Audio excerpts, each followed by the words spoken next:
नमस्कार विद्यार्थी मित्रांनो, नवीन शैक्षणिक वर्षात आपणा सर्वांचे सहर्ष स्वागत।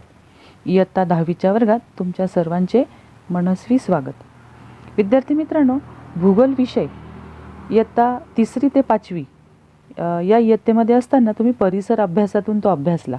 त्यानंतर इयत्ता 6वी ते 9वी भूगोलाच्या पाठ्यपुस्तकातून तुम्ही शिकलात आणि आता 10वीच्या भूगोलाच्या पुस्तकातून आपण भूगोलाचा जो अभ्यास आहे तो आपण करणार आहोत। मग आता भूगोल म्हणजेच काय, तर तुमच्या अवतीभोवती अनेक घटना घडत असतात। तुम्हाला सामावून घेणारा निसर्ग, ऊन, पाऊस, थंडीच्या रूपाने तुम्हाला सारखा भेटत असतो।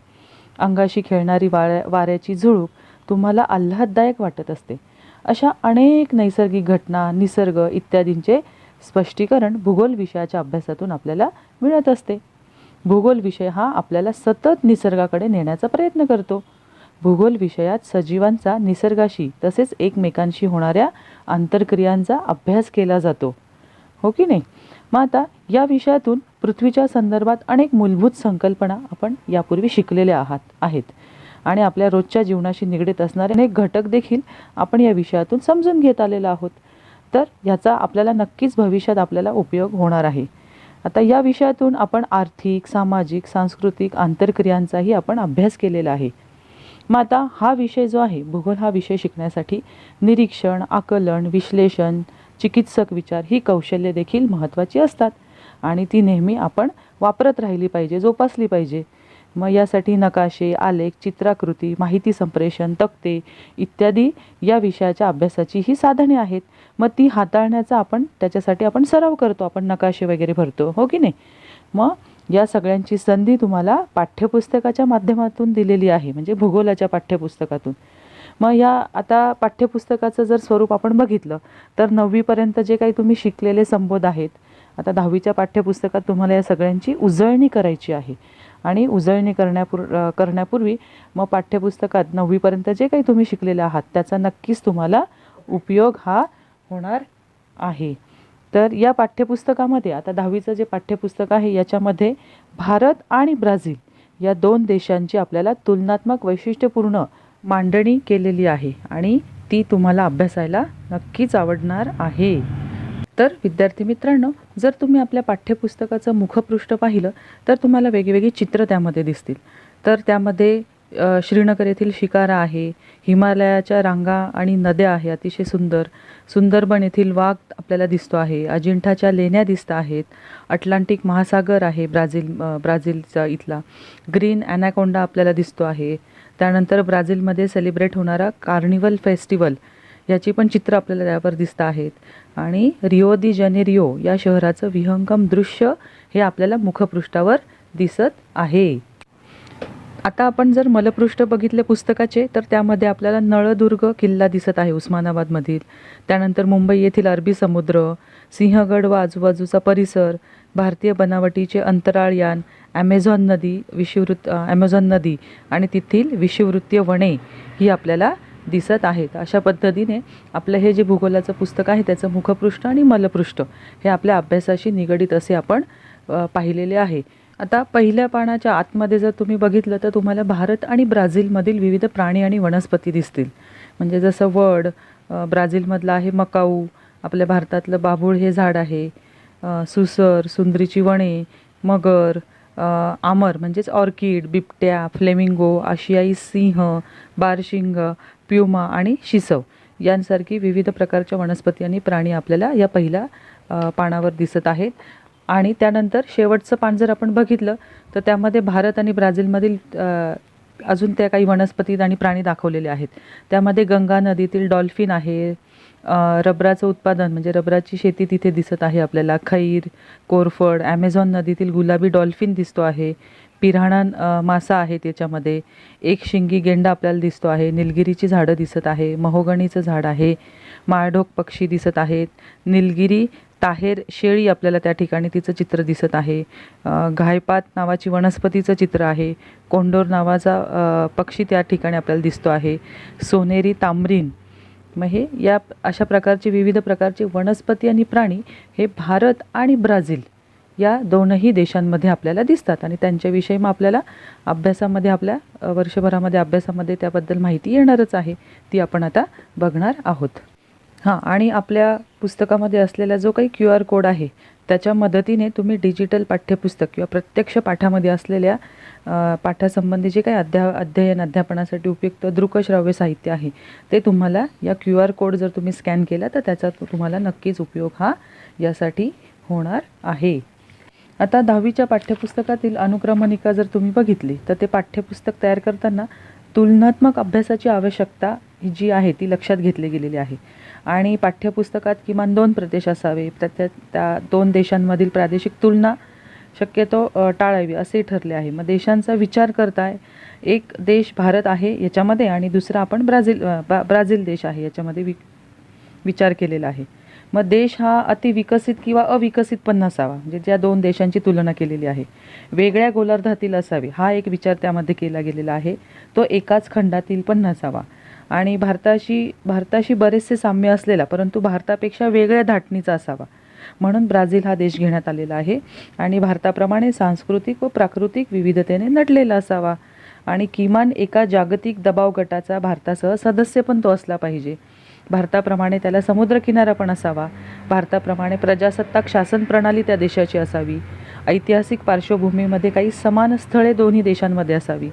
मग आता 9वीपर्यंत जे काही संबोधनचं उपयोजन आपल्याला झालेलं आहे तर दोन्ही देशांसाठी एकाच पातळीवरून ते करता असायला हवं आणि अभ्यास करताना दोन्ही देशातील तुल्य बळताही लक्षात आपल्याला, म्हणजे जेव्हा तुम्ही अभ्यासणार तेव्हा तुम्हाला ते लक्षात येईल.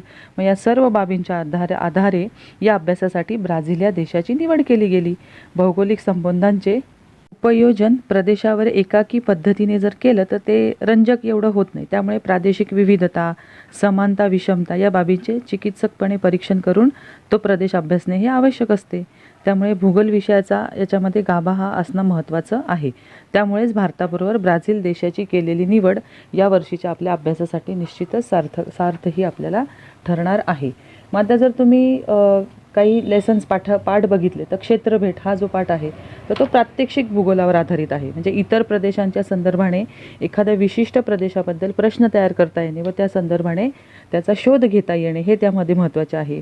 भौगोलिक साधनांचा वापर प्रश्नांची उत्तरे मिळण्यासाठी करता येणे आणि मिळवलेली जी काही माहिती आहे त्याचं सादरीकरण तुम्हाला करता आलं पाहिजे. तर असा हा तो पाठ आहे. त्यानंतर दुसरा पाठ जो आहे तो स्थानविस्तार.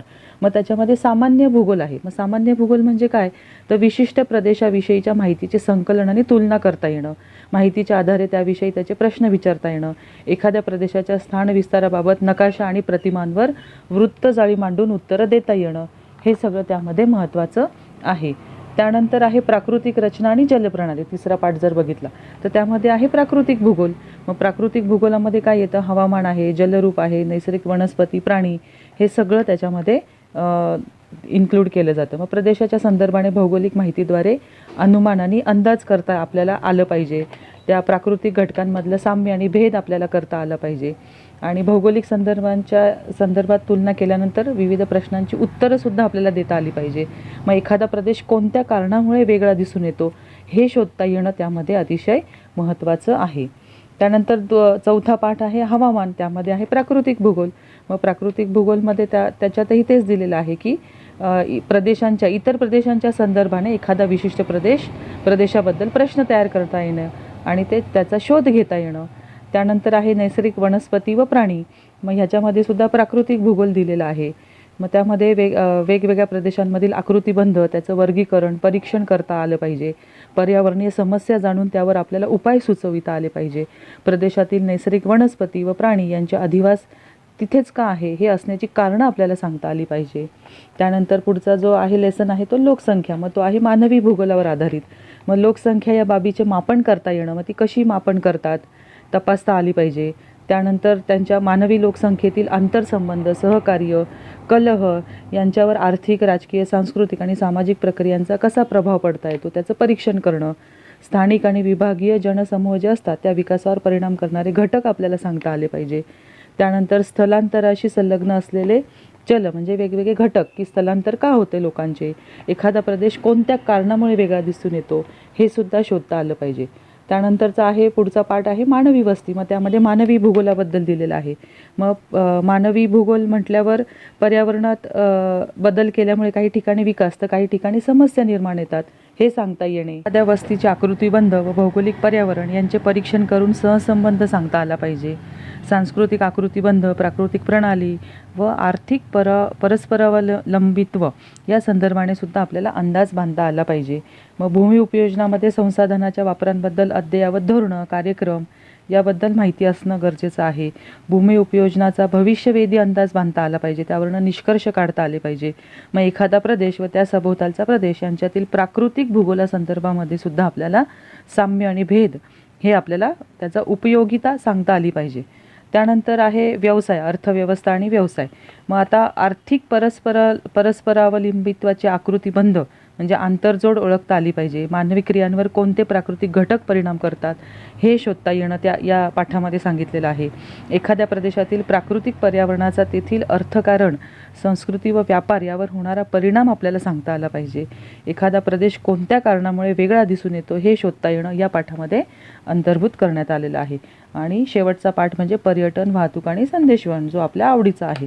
मग त्यामध्ये काय आहे तर माल वाहतूक, सेवा, तंत्रज्ञान यांच्यामुळे एखाद्या प्रदेशातील विविध स्थाने एकमेकांत कशी जोडली जातात ते सांगता येणं. आदानप्रदान, सहसंबंध, देवघेव यांचा गाभा मानवी हालचालींशी निगडीत असतो हे जाणून घेणं आणि नकाशावरनं अनुमान काढणं आणि त्यावरून वेगवेगळे निष्कर्ष काढणं. तर अशा पद्धतीने आपण आता यावर्षी इयत्ता 10वीच्या पाठामध्ये 10वीच्या पाठ्यपुस्तकामध्ये हे 9 धड्यांचा पाठांचा अभ्यास आपण करणार आहोत.